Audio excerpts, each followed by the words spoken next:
Do you want to know a little bit more about niche and keyword research? Well, you're going to want to tune in today in this live stream. And of course, we're going to be answering some questions and we're going to be having a good time. Let's do it, folks.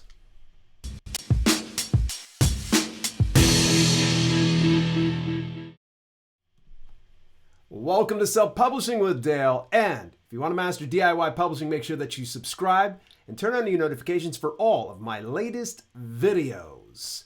Oh boy, yep, we're live again. It is Thursday. It is 6 p.m. Eastern Standard Time. That's -4 GMT.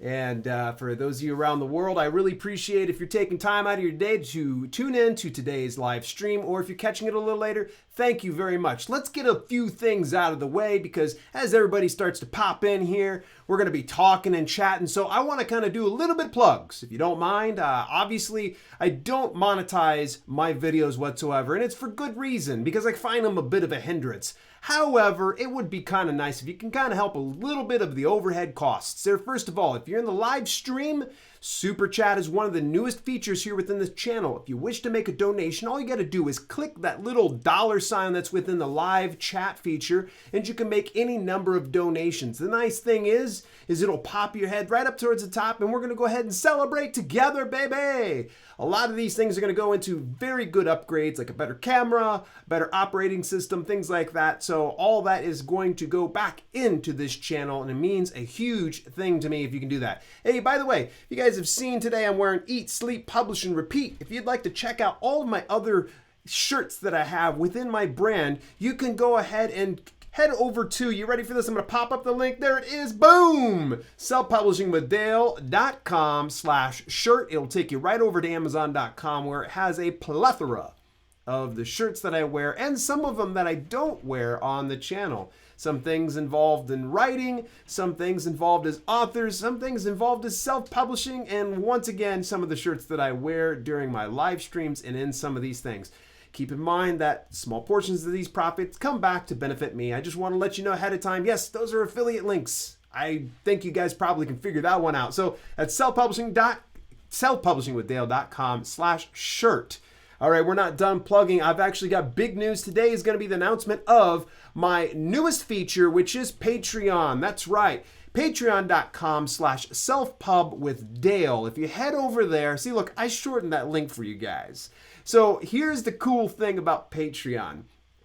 I'm going to actually make available to those of you willing to part ways with $1. That's right, $1 per month. You'll get all of my old videos. They're unlisted or they are private currently. So that means some of the old comedic videos, some of even the ones from my early days when I had maybe 30 subscribers and it was dry. I mean, very dry, like Arizona desert dry.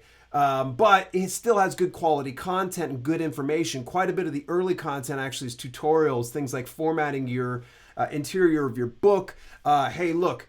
It's nearly 200 videos that are private and unlisted. See, I didn't delete these videos. I just kept them back there for an occasion such as this. And that way you all can benefit from that. So go to patreon.com/selfpubwithdale, donate $1 per month, and you can get unlimited access to this stuff, as well as some things that are exclusive to email subscribers. You're going to be able to see some of those things and future videos that I'm going to pull off, as well as some things like outtakes, bloopers, so on and so forth. You guys got to see the times that I have meltdowns. It's not funny. My wife doesn't enjoy it whatsoever. So at any rate, that is the Patreon plug. I also want to give you very, very late and breaking news. Kim here, what's going on? I got to point over that way. There we go. There we go. You guys can see. Look at that. We got a chat window up here. How awesome is that? And you can see we are graced with the presence of Kim here. No pun intended. I'm not being facetious. Love Kim here. Her content's awesome. And I actually just conducted an interview with her the other day. You are going to love it. It was awesome. A lot of fun. Those videos are worth more than $1 a month. Thank you. Thank you. I appreciate the dollar per, saying it's worth more than that. To me, I want to make this as accessible to everybody as possible because let's face it, there's a lot of information out there that requires a steep investment And I know that some of my friends, globally speaking, can barely spare a buck. So at this point, I just want to make it available. And guess what? It's not really doing anything there. But thank you very much. That's a stamp of approval from Kim. She says they're worth more than a buck. So we're going to go with that. I like that idea. So yes, please. And if you're not able to afford that, by all means, share it with some people. Sharing is caring. All right, we're moving forward here. Live streams, 6 p.m. every Thursday. Join me every Thursday. And this next Thursday is going to be an exception, all right? I need for you to be flexible on this one because I'm going to be out of the office that day. So here's the catch. I will live stream on Thursday, but what time remains to be seen. The only way you'll know the exact time, and this is next week only, the exact time I live stream is if you subscribe, turn on your notifications, so that way you know exactly when I go live. So make sure you click that bell icon and make sure it's going because you don't want to miss out on this one. And I will discuss a little bit more as we go further into the stream what we will talk about next Thursday. And late breaking news, here we go. This Saturday at 9 a.m. and starting every Saturday thereafter, except maybe not that Saturday.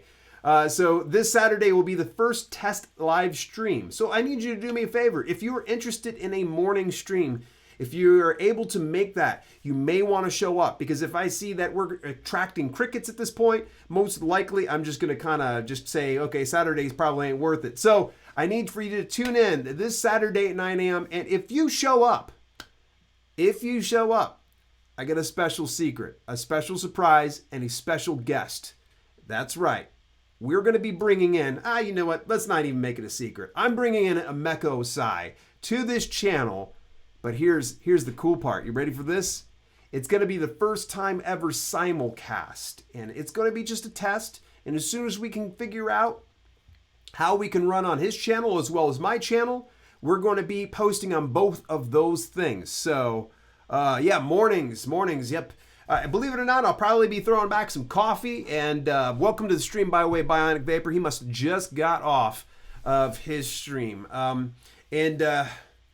What's going on, MFC Books? How's it going, Dale? Roger UK here. Good to see you, Roger UK. It's awesome. So we will be having, this will be the test run this Saturday, 9 a.m. Eastern Standard Time. Remember, anytime I say Eastern Standard Time, that is -4 GMT. So put that on your calendar this Saturday. You don't want to miss out. Mecha Osai is going to be there. And if you're already subscribed to Mecha Osai's channel and you have notifications on, you're going to see it on his channel as well. So we are going to be doing a simulcast on Self-Publishing with Dale L. Roberts, and we're going to be doing one over on Mecha Osai's. We got a lot of really, really big news.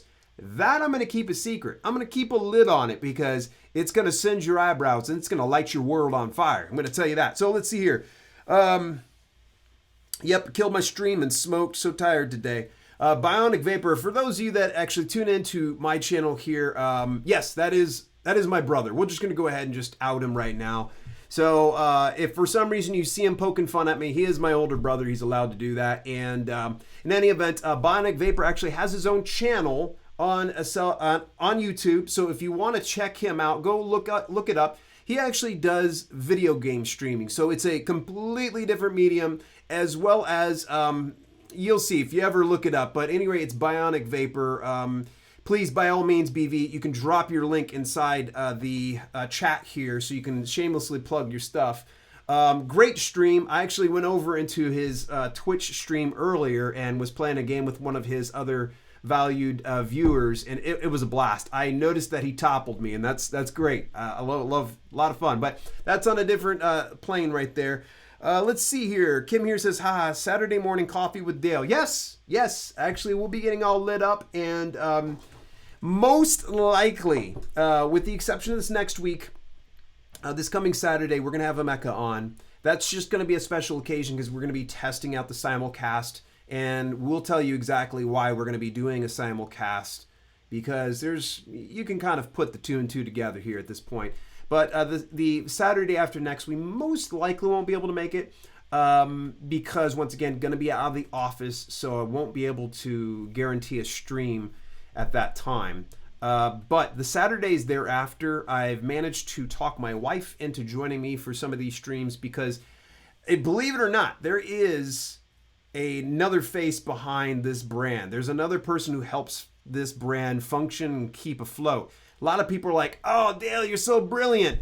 Yeah, we'll go with that one. Believe it or not, it's there. There is a half, the other half is over on this side of there because I'm pointing over this direction here. She's got her desk over on that side, and she's actually working right now. But she's a genius when it comes to self-publishing as well, and she runs her own business for publishing purposes. And I'll tell you, for whatever I'm able to do really well, she does it better. And I'll tell you what, I'm very thankful that she's in this business with me and she enjoys it alongside me. So you guys are actually going to really, really love it when she comes on here because, first of all, she puts me in my place regularly. Yep, I'm gonna get emasculated and humiliated on a number of occasions, but all for the entertainment, and as well, you guys will be able to learn a little bit more. And keep in mind, for however loud and boisterous I am, Kelly's a lot more low-key, so, some of you will really enjoy her. Emeka is awesome. Yes, Katrina, good to see you in here. Yes, Emeka is. I love the guy, and I tell you, we've probably video chatted half dozen times over the last week, maybe? And every single time we get together, there's never a short conversation, with the exception of earlier, because he had to throw something by me for a collab video. But Emeka's awesome. Really, really, really love his stuff. Love your channel, Dale. Thanks for all you do. Boogeyman, thank you. I really appreciate that you tune in and you contribute. And any kind of comments, a lot of people, unfortunately, don't really realize maybe how much you affect, what YouTube does for me. Hitting a thumbs up or a thumbs down. Like, if you're watching right now, I need you to hit one of those. I'd like to see a thumbs up, but if you're not enjoying it, hit that thumbs down for me, please, by all means. That helps out because the YouTube algorithm pushes my videos up and it gets and delivers that to other people that are interested in the publishing as well. Anytime you comment, anytime you share, and the longer that you watch a video, those make a huge difference. So YouTube it parallels so much of the self-publishing business. And if you can just kind of think about what you do inside your self-publishing, it kind of works the same way in YouTube. So if you could just do me a favor, thumbs up, thumbs down at the very least, comment as frequently as you can. Be nice, of course. I like it when people are nice. And if you can't be nice, then, well, I guess I'll just deal with that, huh? Let's see here. I'll see you Saturday. Excellent, Boogeyman. I'm really glad to hear that. Saturday morning, yeah, please. This is going to be pretty cool. Emeka and I really, when we start riffing, I don't know how long we're going to go on Saturday morning. As soon as we can kind of figure out everything's all ironed out, we're not having any kind of lag time, and we're able to do this, it's going to be great. And the cool thing is, he's going to host it over in his YouTube channel, so it's going to look a little different from what you see it over on mine. So it's going to look like this right here, but we're going to have both our heads within this window, and we're going to be both just riffing off each other. Going to be just talking about the self-publishing business in general. So, any event. All right, looking awesome here. I'm looking down at my chat. Obviously, I have it up here on OBS, but it's a little bit more delayed up there. Thanks for the plug. Just hit the thumbs down. Just kidding. That's totally cool. That's totally cool. I can't read out loud. I want to kind of continue to monetize this video in the very near future. Kindlepreneur! Is that Dave Chesson? Somebody help me out here. Hang on a second. Is that Dave Chesson in the very video that I'm going to be talking about his very product? Two good dudes. Should be fun. Yes, Dave Chesson, thank you very much for popping in here. For those of you that are not familiar, and at a very future video, I will be talking about his KDP Rocket. Today, I'm just going to kind of briefly glance over top of this because I got to be honest, I haven't gone through the tutorials, and in all due fairness, Dave's gone through the effort of putting together a good quality product. I want to make sure I know it top to bottom, inside out before I provide a review. So it's going to probably be about another 3 weeks before you see a review for the KDP Rocket. But today, we'll just kind of briefly look at the tool. And I'm going to talk a little bit about niche and keyword research. So I'm going to show you the hard way, whereas KDP Rocket's going to show you the easy way of getting things done. And you can find the link to KDP Rocket in the cards of this video. So if you see the little eye, it'll be over this way. you see the little eye up there, you're going to click that little thing, and then there's a little drop down, and it's going to show KDP Rocket. Give that a click, give it a look. You're not obligated to anything. You can just take a peek at it. But I really, really love Dave Chesson's 5-day AMS course. I said so in a recent video. It is solid for content that is less than 2 hours. He really expedites the entire learning process. And the beauty of it is, since it's hosted on a good platform, you're actually able to control the speed of your videos. So I watch Dave in 2x. Yes, and those of you that don't want to hear me talking too long, and if you're watching this on replay, there is a little bit of a tip. Get your stuff in 2x. I literally hit YouTube on 2x every single time. So whoever you are, whatever YouTube you might have, YouTube channel, I watch you in 2x. There's no exception to the rule. The only exception, I think, is Gary Vaynerchuk, since he talks so freaking fast. It is literally impossible to keep up with a Gary Vaynerchuk video in 2x. So I just subbed to you at Kindlepreneur. Awesome. Yes, Kim here. You're going to love Dave's stuff. He is good stuff. There is... I'm just discovering this, and if we're going to get towards the niche and keyword research here, and probably very soon, I don't want to set a specific time. I want to kind of talk. If you guys got questions, comments, let me know what you're doing, by the way, and I'll get on that for just a second. But we're going to kind of riff off each other here for just a little bit. But Dave is great. He really establishes himself ahead of the pack, and here's why. Under the Kindlepreneur umbrella of YouTube, he gives good quality information, none of this hacky stuff, and it is, dare I say, fairly evergreen. This is stuff that he can probably put up and not ever have to worry about taking down unless Amazon makes, huge changes. And Dave is just honest as it comes. He's on the straight and narrow, and this is something that I respect in a lot of people that are doing the videos for publishing on YouTube.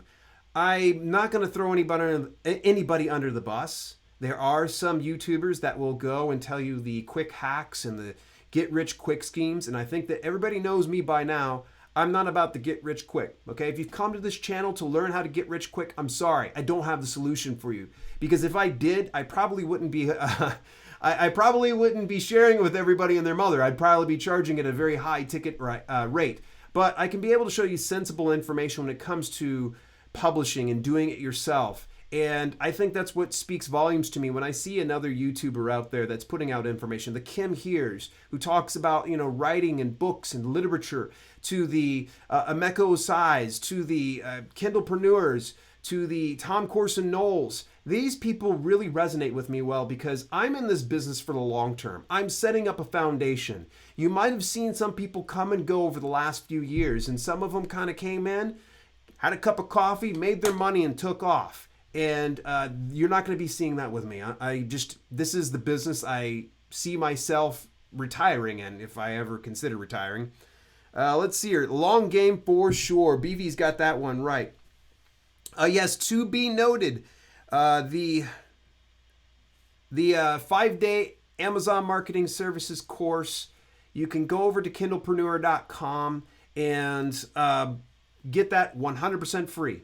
And you can, click my affiliate link, or just, I have so much faith and confidence in everything that Dave offers in his products that, you can go over to his site and literally just get that 5-day AMS course. Here's the reason why. And this is where I want to kind of hang my hat on just for just a moment here. We're in quarter 4. I've already expressed that this past Monday's week in review, but I think it bears worth in visiting here for everybody that's involved in self-publishing and those of you that are considering on getting self-publishing.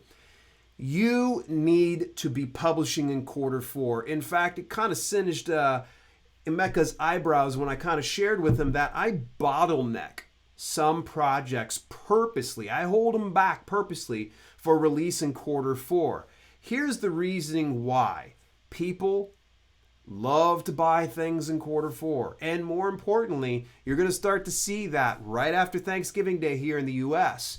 On Black Friday and Cyber Monday, I can guarantee you, if you've got a good product, if you got a great brand presence, This is where people are going to be investing some money. They may have been holding off this entire year to purchase your book just for this reason, or they may even purchase your book for a loved one. So that's where you're going to really want to focus your time and energy, is get those books out, okay? And the next thing is, this is where Dave's course, the 5-day AMS course, keep in mind, less than 2 hours of content. Everybody's got enough time to watch these, okay? If you really get your ads in place and start really tweaking them, going into Q4 here and going further into November, you are going to win big, okay? That's right. You could just cents on the dollar be able to advertise your books. Your customers are going to find you. They're going to buy your books. It's going to move your rank up, and therefore it's going to get more exposure and then getting you more purchases, hopefully. So that is why I get so excited about Q4. And especially now with AMS, because in previous years, I never used Amazon marketing services. This year, I'm super excited. I'm going to be investing quite a bit in ad spend this year, because in previous years, I didn't do any ads and I did fairly well for myself. My wife and I had a great Christmas last year. And let me tell you, it was wonderful. And I think that you guys can have that too as well, if you start to focus on getting your publications out there and run some good ads. Now, a lot of people are probably real shy about parting ways with their money for ad spend. But here's the thing, and I think, Dave, if you're still around here in the chat, looks like he is, if you could probably attest here on this one, Dave, you could spend as little or even less than $1 per day in ad spend. $1. Seriously here, folks. $1. If you can't get $1 to do ad spend, then just go on a corner and panhandle for a little bit. Get yourself a couple of bucks and start promoting your content. And AMS is one of the most dead simple and cheapest ways to get your book out there. So it's just really just so simple. Anybody else use AMS ads? Please drop it inside the comments or inside the live chat. We're going to point over this way. I'll get used to the pointing here. Just got my updated cover and description up for my book. Needed to take advantage of the season, both Q4 and Halloween. Yes. That's actually something we talk about in our interview, and Kim's interview will be released this next Friday at 6 p.m. She's going to give you a little bit more information in that interview about her brand and about her timing and releasing on Halloween and why it's so relevant. Ads, on which platform do you recommend? I recommend personally, see, I've done Facebook ads before, I've done Google AdWords. I think by a long shot, Amazon Marketing Services is my favorite because it's easier to use, it's easier to set up, and when you get a few done, after a while, you'll start to know exactly what you need to do for targeting your keywords and running successful ad campaigns, setting up your ad spend certain amount. It's incredible. I can't speak highly enough. What about you, Boogeyman? Have you done any other ads? And if so, where have you done it at? Would love to hear. Anybody else, please, let's make this a full conversation. I would like to hear, what have you used for ads? You use Facebook ads? Do you use Twitter ads? Instagram ads? I would love to hear. And tell me, how simple was it? Was it easy? Was it hard? Did you find it took a little time to figure out? Actually, one thing I love about AMS is that many people don't think about is that I use it to test my book. Yes. Because if you see a ton of impressions, like 300,000 impressions, but you get like 6 clicks, something's wrong. And if you did get no buys from that, there's something wrong. If I get no clicks but lots of impression, that means my cover isn't to par. Yes. If I get clicks but no buys, then it means my cover's good, but my description didn't convert the buyer. Dave Chesson, dropping some 411 right here in this channel. I'm going to point towards the chat over here. So if you happen to be watching this, make sure you pay attention. You'll be able to see some of this. And this is one of the reasons why I put the chat inside this window, because I wanted everybody to check it out. Only on Google, not very productive. Stick with Google, Boogeyman. I just want to say that Google AdWords is a little tougher, but once it's a steeper learning curve than what Amazon Marketing Services is. There's so much more in depth. I've run a few good ad campaigns through AdWords. I've been real lazy about it lately, but it does work. Everything from driving traffic to YouTube videos to website to actual books. It can be costly if you don't know what you're doing. There is actually an AppSumo deal up right now about AdWords, and it's by a guy named Jeff Sauer, and that's spelled Sauer, and he's a Google AdWords expert. He's actually certified in AdWords, and Jeff he's not the most charismatic individual.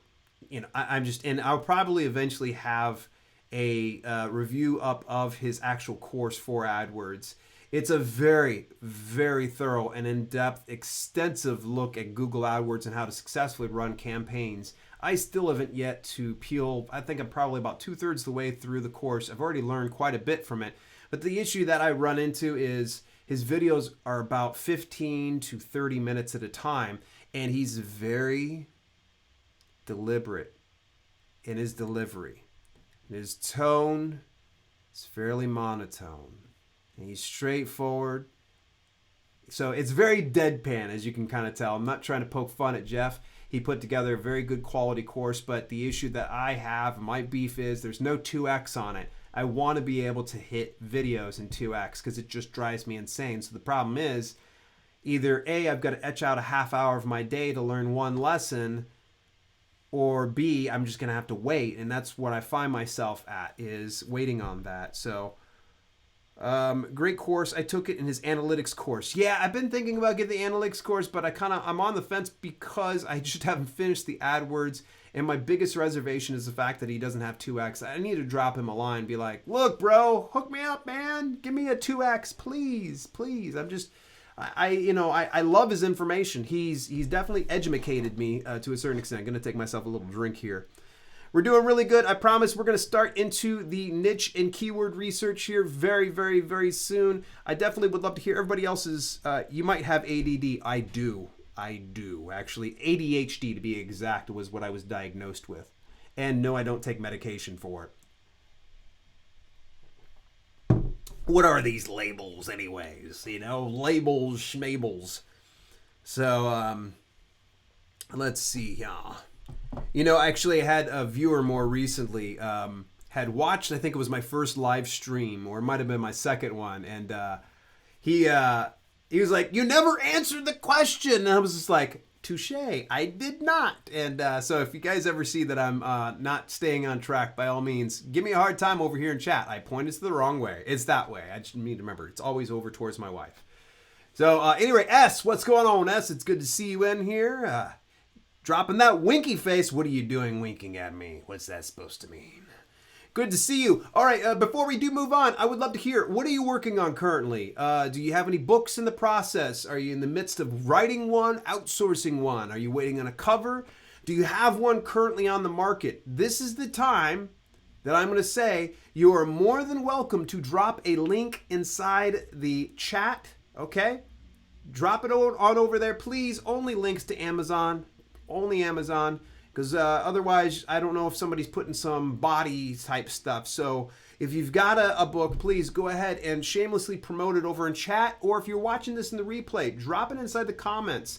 Okay, most likely YouTube's going to flag you for a second, but that's okay. I will give the thumbs up on it.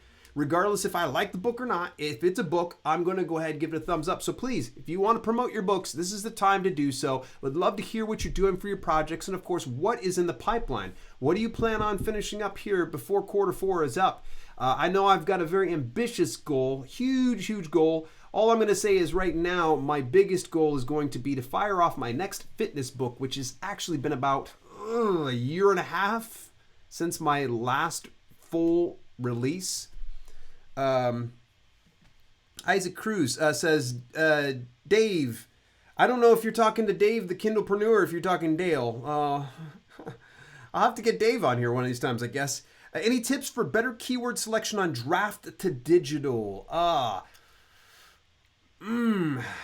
It's this one's a toughie, and hopefully I can kind of address that with the keywords once we jump in, and we're going to dive in here pretty soon, promise you. I keep saying it, there's timing. Let's wait. So hang in there. Oh, excellent. BV just dropped a link inside the description for his book. It's tremendous. But But I will, for sure, Isaac, hang in there. I'm going to talk a little bit more about keywords. Typically, you can rely on some of the keyword research that I do through Amazon. It's going to be pretty much applicable to Drafted Digital. There are going to be some slight tweaks you're going to want to do. So for instance, when you do your keyword research for something like Drafted Digital, since they are an aggregate publisher and they publish to numerous platforms, you could take the time to go through and try to do keyword research, say on Apple or on Barnes & Noble, the same way that you would do on Amazon. What I would recommend is skip to the front of the line, open up your browser into incognito mode, and go to google.com and do your research that way, because then you're going to get a broader scope. I'm very happy that anytime that, for instance, if you were to open up a Google browser, you can...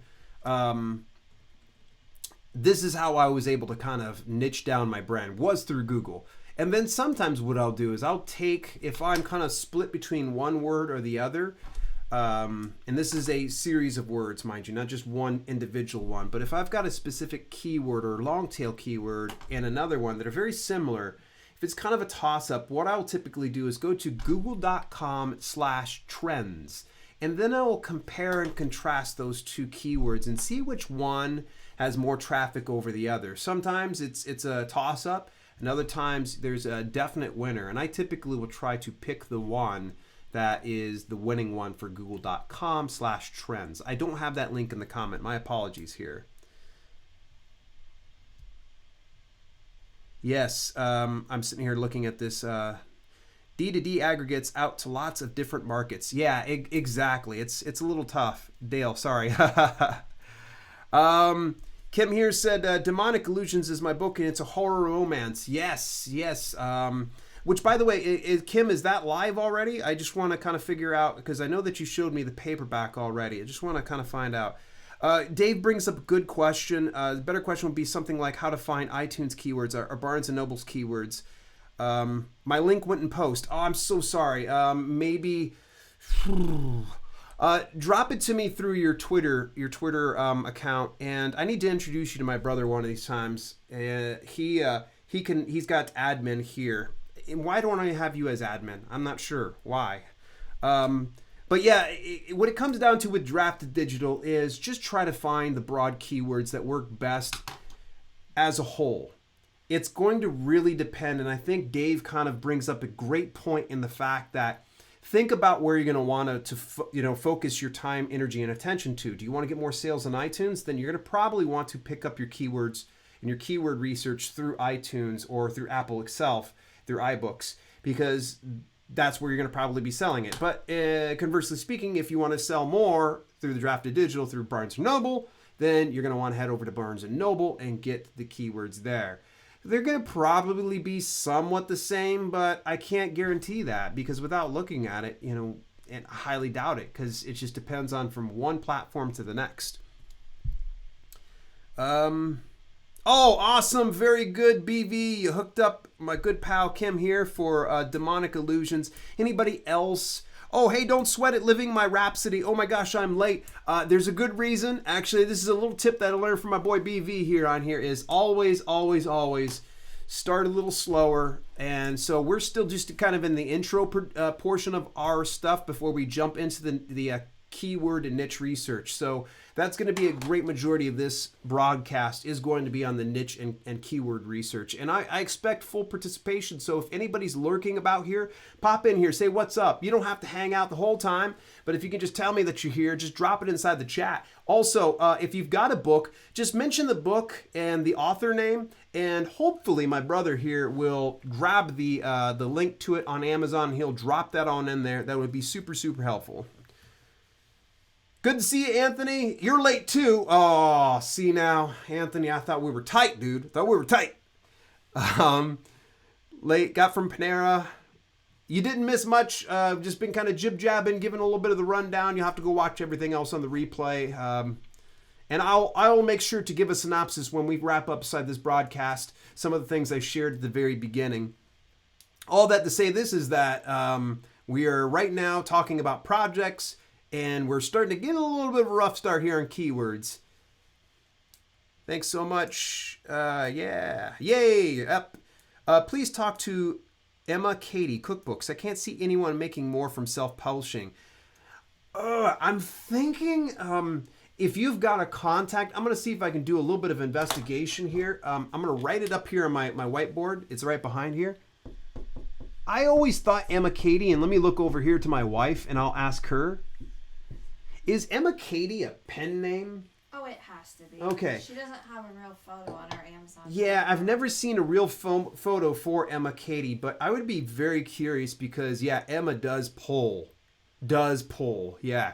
In fact, when I put up my handful of cookbooks for my specific brand, I was able to research through Emma Katie's content. And yeah, she or they or whoever this might be is doing pretty well. And if it's a self-publisher that has it being outsourced or hiring freelance writers to do this, chances are very likely I may not be able to get them on here. There are some people that are real tight about, wanting to share. No, I don't want to share my stuff. And, to a certain extent, I don't fault them for that. I'm willing and I'm more than willing to share my own brand, but I'll be honest with you, I have tons of other brands that I actually pour time, attention, and energy into it. I would rather focus just on the stuff that I have 100% public. So I'm going to try to reach out to Emma Katie. If anybody has any kind of contacts, I would be willing to kind of break ground and I'm not going to, throw them under the bus. I'm not going to out them. So at any rate, you've got it out there. Let's see here. We're looking a little further here. Hey, hola amigos. Willie Estrada. Good to see you here, Willie. What link do I put in again from Amazon there, BB? I just published mine, Titans from the Stars series by Catherine May Stevens. So excited. Oh, awesome. You just published it. You came in right about after I had mentioned Q4. It's this time of year, baby. You've hit it at the right time. And here's the nice thing is if you just published it, you still have that 30-day window of hot new release on Amazon. And that right there is going to play a huge part. Which, by the way, if you guys hear any piano, that's my professional pianist upstairs. He's awesome. I hope he doesn't stop. Hello, wife. Winks for you, too. You're getting winks from one of the viewers here. So I wanted to let you know. I might as well just bring her on over here. But scoot your chair over. Showered today. My wife hasn't showered today. Like she has flies or like a pig pen type thing. Oh, shit. Yeah, don't trip over the cord here. So we will jump into the keyword research as soon as I introduce my wife, Kelly. Hi. I think she thought my ear was the microphone. The microphone's over there. Hi. Keep in mind, if you look at the screen, it's going to really mess you up because it's all delayed. Oh. I am so new to this. Hey, living my Rhapsody, everybody's got to start somewhere. Be very proud of the fact that you were able to get your publication out right now. And one of the best ways to learn something is to do it, is to actually do it. And my wife's leaving me now. So I'll be right back. She'll be right back. So cute. Thank you very much. Oh, you got a flex from your brother-in-law. He gave this is to my sister-in-law. Oh. Yes. I'll be back. All right. Kindle Bernur is saying hi. Oh, well, yeah. She leaves. You guys start saying hello. She's a superstar. She's big leaguing you. I'm not an expert with print. Really? Katrina, you and we need to talk, which, by the way, I should probably just address you by your handle here. That is The Lady Writes. Those of you are not familiar, The Lady Writes, actually, she was one of the very first guest blog posts I've done before. And actually, it's still up over on her site. And I believe it is... Help me out here, Katrina. You're going to have to probably drop your link or even just do a very basic... I'm losing... For some reason, I just lost my chat here. Apparently, my phone decided... My name is fine. Wonderful. I didn't want anybody to get thrown off here, and especially on the replays. They're going to be like, who is he talking? There's nobody in chat that says that. Okay, she's coming back. You had a lot of hellos and highs. It's a little delayed sometimes. I'm sorry, nature was calling. Oh, wonderful. Wonderful. I just wet my britches. I don't care. It's what all the cool kids do. All right, now my chat's catching up here, folks. Yeah, well, unfortunately, for some reason, my phone decided that it wasn't going to look at the chat. Okay. Alrighty, here we go. TheWritingNetwork.com, wonderful. All one word, folks. Please go over and check it out. She's got some good quality content, and she's got me. And the funny thing is, actually, when I provided the blog post, that was back in my cheeky era, my irreverent type stuff, but it still has good quality information, so it's something I could still get behind. Just give me a title and pen name. I can post if you want. Yes, anybody that wants to share their books, please. And if you're in the live stream, for some reason, I'm just going to have to look at the screen here, folks. My phone just keeps booting me off at random points. It is not very happy with me. Yes, if you have a book, you got a project, please drop it on in there. I don't know how long my brother's able to hang out for today's stream. But, and once again, if anybody hears me referring to BV, Bionic Vapor, that is my brother. Yes, literally. 3 years older than me. He used to beat me with wire hangers when we were kids. And I was picked on incessantly. I was completely innocent, by the way. I just want to put that one out there. Pray for Donald Trump, Patrick Baldwin. I'm not going to bark up the whole situation or anything that involves in Donald Trump. Sorry, buddy. But thanks for contributing there. You're likely the last post still on that site. Been hustling elsewhere lately. Yeah, sometimes you just got to focus your time and attention. I know that on my blog, I haven't had any posts put up lately. I've kind of put that on hold. I was having great help from my assistant, Ava Fales. Those of you had checked out, she actually had a interview not too long ago here on this show. And I just kind of was like, well, I had to take her off that project to focus on another one. So if you ever visit selfpublishingwithdale.com, you'll be able to get some blog versions of some of my videos. But now that I'm not really working with the script so much anymore, we're having to kind of redirect how we're going to be able to kind of handle that blog. But nonetheless, talking about the blogs. Yep, drop those links to your book. I love to read. Yes, please. This is the time, I'm telling you. And if anybody's watching this on replay, I'm saying, please, let's see your books on Amazon. I would like to see it. If for some reason you don't have books on Amazon, you got it available through somewhere else, be it iBooks, Barnes & Noble, drop it on in there. Just please, no weird websites, no short links that I don't know where it's going to. I just don't trust links that I don't know where the source is at. Dale, you're awesome. Could you tell us how many books you have and what you make per month for us who wonder if making a living is possible with this? Yes, this is my full-time job, and I don't answer to anybody 9 to 5. As far as the earnings go, my wife and I make enough that we're able to keep ourselves out of a 9 to 5 job and still have money to spare and be able to travel. As far as the number of books underneath my personal brand, I found out the other day, I sat down and I counted it out. I have 42 books. Now, when it comes to other books and brands and pen names and such, and now, by the way, I'm not even including my wife here. This is just my own business right now. Get ready. And a lot of people are going, well, geez. And this is something that I feel a little naked when I share this. And since you've asked, I have well over 3,000 books on the market. And sometimes when I say it, I'm like, yeah, I've got a lot. And that doesn't include the fact that some of them are on Kindle or exclusively on paperback. That doesn't include some of them that are an audiobook. So there are a number of books. Now keep in mind though, I want everybody just to pay attention here for just a moment. Zoom in on this. You're probably going, 3,000 books? Of course he's doing pretty well for himself.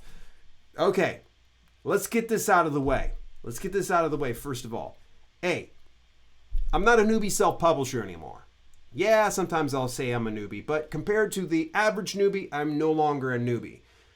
I've got a certain system in place that I'm able to fall back on, that I'm able to focus and put my time, energy, and efforts as well as invest my money into that I know some of the stuff's going to work. But you might hear a large number like 3,000, or you might even hear a 300, or you might even hear 10. The Pareto principle works so much on this one here. 80-20. 20% of those publications are going to do about 80% of the work. Literally. They're going to take a lot of the heavy lifting and they're going to do it for you. So in other words, that makes my cheddar. If I were to lose the 80% of those, 80%, it only makes about 20% of my income. And I literally sat down and I crunched the math. It literally is right around 20-80. It's crazy. So the Pareto principle works on this one. So does volume work? Yeah. But then again, so does putting out 1 or 2 solid publications. So you got to kind of figure out, first of all, am I a newbie, a self-publisher? If you're a newbie self-publisher, you should not be pumping out hundreds of books. No, don't do it. Master the simple process of publishing first. All right? Master it first, and then you can start to scale it up. Keeping in mind, I've been doing this about 4 years now. Over the last 2 years was when I started to really scale it up. And when I say scale it up, I kicked that puppy up a notch. So hopefully that answered your question. It was fairly transparent. Do I feel comfortable in sharing it? No. But in the same instance, I'd rather be honest with you. Now, as far as when it comes to income, sorry, that's water cooler talk. I almost never share exactly what I make because some months I make and other months I make So if that makes any kind of sense to you. There's a lot of people out there that will say to you like, oh, I make $10,000, $20,000 a month, and here's my W-9 to prove it. Oh, that's great. Awesome. I'm not your CPA, so. All right, boy, it looks like now we're starting to talk. If you have an ebook on new release and you upload the book to print, does the new release status start there? Yes. There is a difference between hot new release on paperback and hot new release on Kindle ebook. We're just, as far as new releases goes, we're just referring to those inside there. So those windows start according to whenever they were published. So for instance, if you end up publishing an ebook today, the 30-day clock starts ticking for hot new release and getting it into the hot new release category. However, if you end up publishing your paperback another 2 weeks from now, it doesn't start that 30-day clock on that paperback till later, because here's why. 2 different products. So that's why they have 2 different types of categories. Let's see here. I'm scrolling down. Just keep going here. Oh, I see. All right.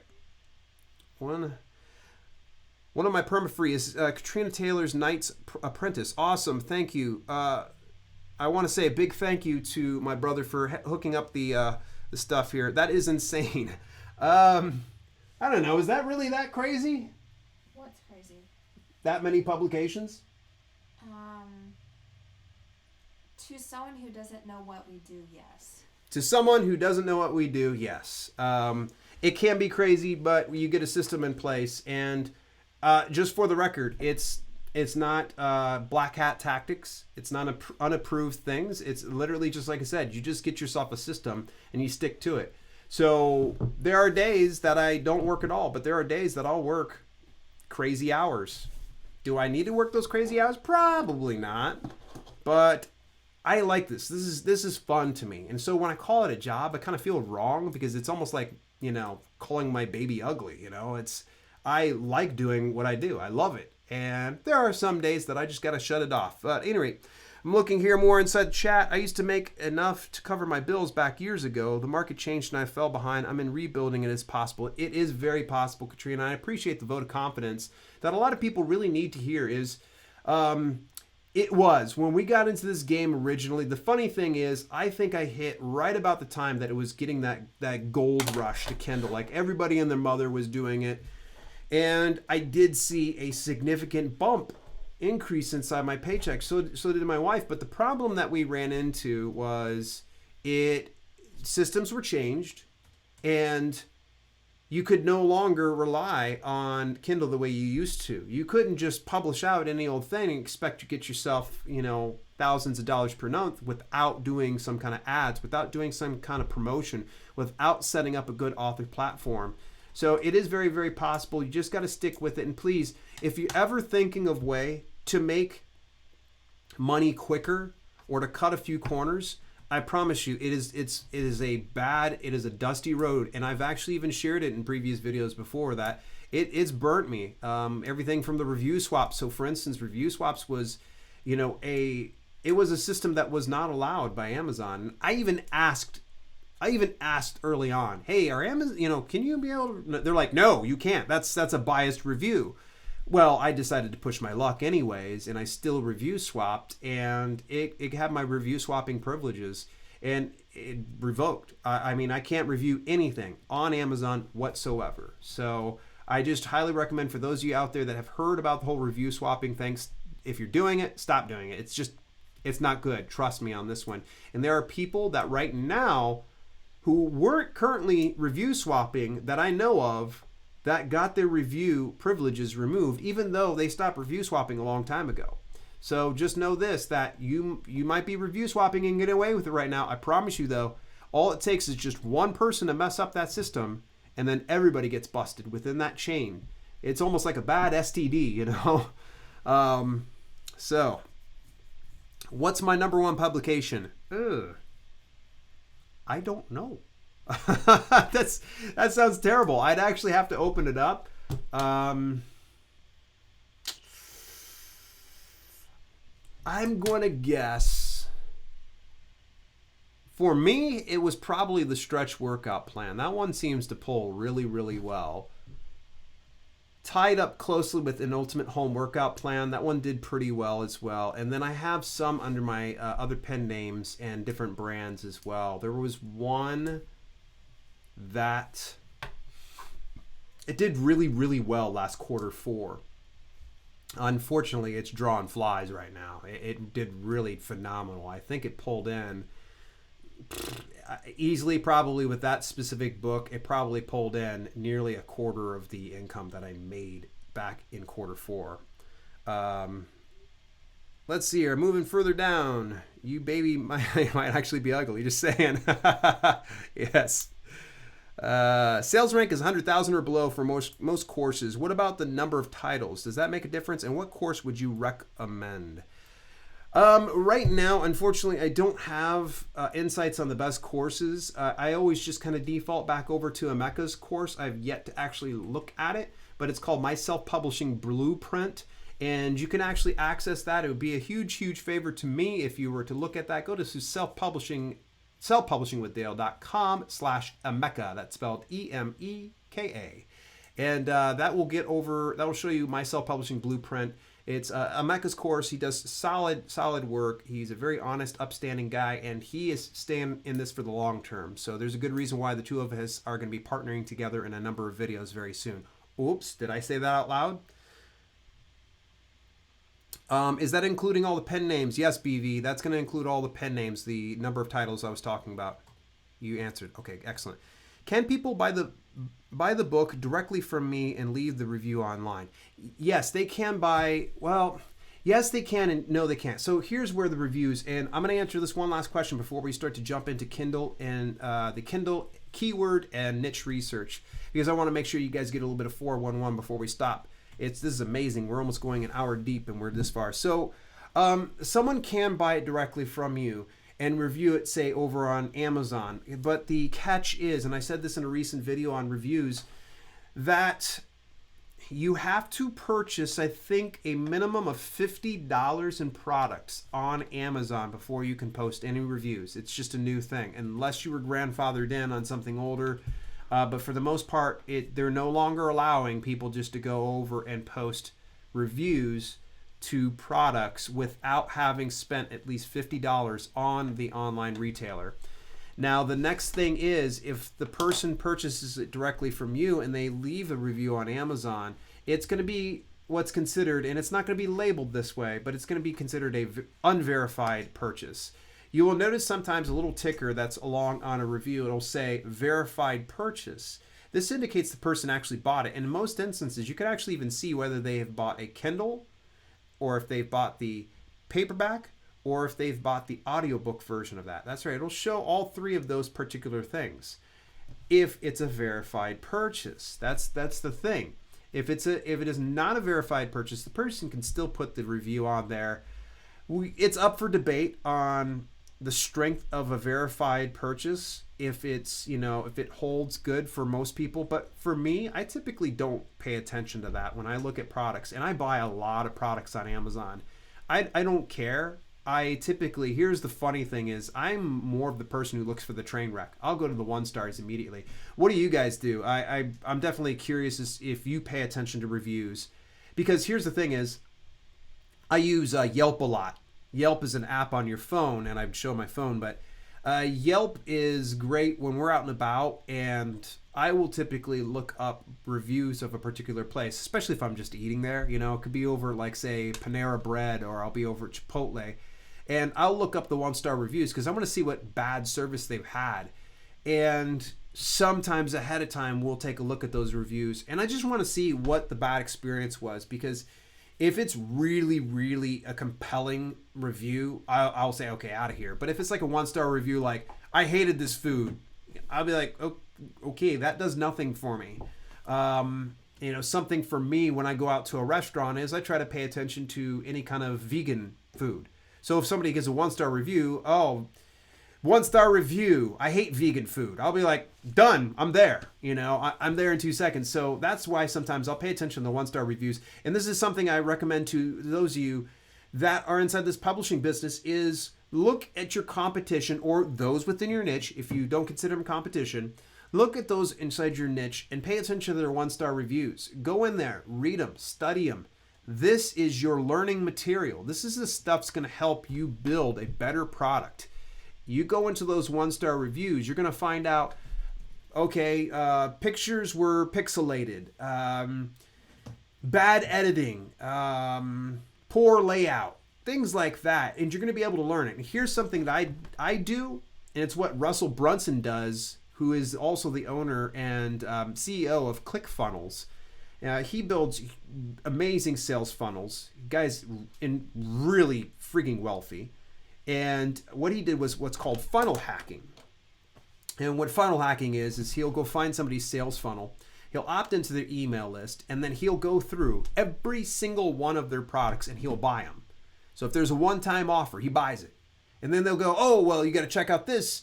This is my program. It's $97 this day only. He'll buy that. And he'll buy that, and he'll keep buying it. Because what he tries to do is figure out what is it that people are putting into a particular funnel, a sales funnel. So this is the same kind of process, but a little bit more simple. When it comes to publishing books, a lot of people look at the external product. They'll look at the cover. They'll look at the book description. They'll look at the keywords. They'll look at the title, subtitle, the reviews. But here's the thing. If it's a good enough book, and if it's within your niche, and if it's something you're passionate about, I highly recommend purchase it, buy it. I've read a lot of fitness books, a lot. Some of them great, others, not so good. But nonetheless, if you want to really, really be successful in this business, I really highly recommend that whatever you are making inside your business, take like 1% of every single one of your profits and funnel it on down into something that you would consider expenses for business, such as this. And I mean, come on, ebooks can range anywhere from about $2.99 to $9.99 on the Amazon platform. It might be a bit more expensive elsewhere. If it is, here's something. If it's a $14.99 book on the Amazon platform, why do they have it $14.99? I want to know what's inside. I want to know what's so valuable. And if they're successful, if they're breaking the same ranks that I am, if they're breaking 100,000 in the paid Kindle store, if they're breaking into the top 1,000 or the top 100 and they have it at a high price point, I want to know what's going on. I'm going to get that book and I'm going to look up relevant links that are leading elsewhere, and I want to see exactly what they're doing on their website. I want to find them on social media, and I want to find out how they're engaging with their audience. What is it that they're doing? So that is a long answer to a very simple question. I check the lowest and the highest and look for trends. That is a brilliant idea. Keep an eye on trends. It is good to keep a pulse, so that way you stay relevant. I always try to tell people don't chase the trends, but in the same instance, you still want to be very aware of what is hot and what is not these days. Buy spell check. Yeah. Get Grammarly, which, by the way, plug. You can go to selfpublishingwithDale.com/Grammarly and get yourself a freemium membership set up. That doesn't cost you a dime and help support this channel as well. If you end up upgrading, I'm telling you, it's well worth the investment. And here, by the way, if I never said this one before, you want to get Grammarly at a cheap rate, you've never got it before, okay, here's what you do is you go over, get your account set up, just a free one. They're going to continue to send you emails within the first week. Grammarly typically will offer you, I think it's like a half off amount, and you get a full year for $70 some. It's a darn good rate, but that's for only new customers. If I left the business alone today and stopped, do you think it would sustain a few years from now?